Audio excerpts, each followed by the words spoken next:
Okay, in this video we're going to have a look how we produce a pure dry sample of an insoluble salt. Okay, now remember in these examples here, if it's got an insoluble salt, this is a solid, and from what we've just been looking at, this is all about precipitation. It's going to do a precipitation reaction. I'm using a precipitation reaction from the previous section to illustrate this, to help us understand this. So here we've got silver nitrate. Remember, this is aqueous, reacting with sodium chloride, which is also aqueous, so these two both dissolve, so these will be solutions. We mix these together, it forms silver chloride and sodium nitrate. If you check the rules, silver chloride is a chloride that does not dissolve, so this is the solid, insoluble, and it's a salt, and it is the precipitate. And here we've got sodium nitrate, which is soluble, therefore it forms a solution.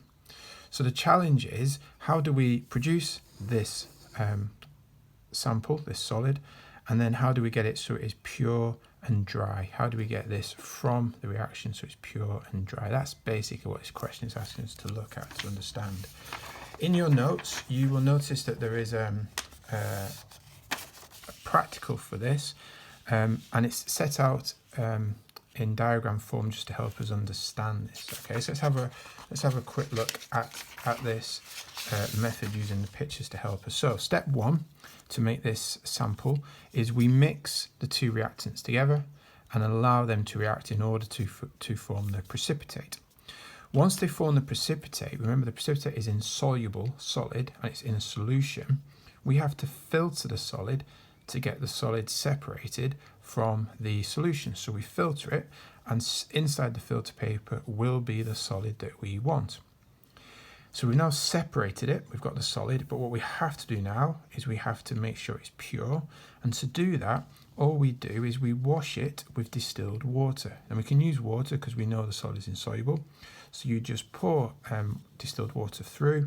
That will just wash any impurities off. Anything that shouldn't be there will be washed through, leaving us with a pure dry sample, but the sample will still be damp. All we then do is leave it somewhere warm, so just in a warm room, on a window ledge, near a warm oven, and it will dry off. Any moisture will evaporate off, leaving us a pure dry sample of the salt, the solid, the precipitate will be there. Okay, what I've done on here is basically summarize these steps. So just a reminder that we're going to take two reactants, react them together.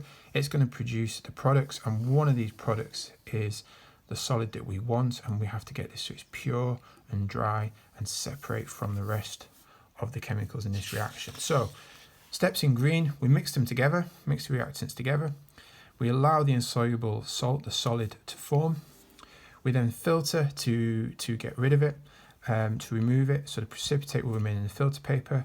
We then wash it through with distilled water, and then we leave the solid in a nice warm place in order for it to dry, and that will leave us our pure dry sample of the salt, or pure dry sample of the solid. Okay.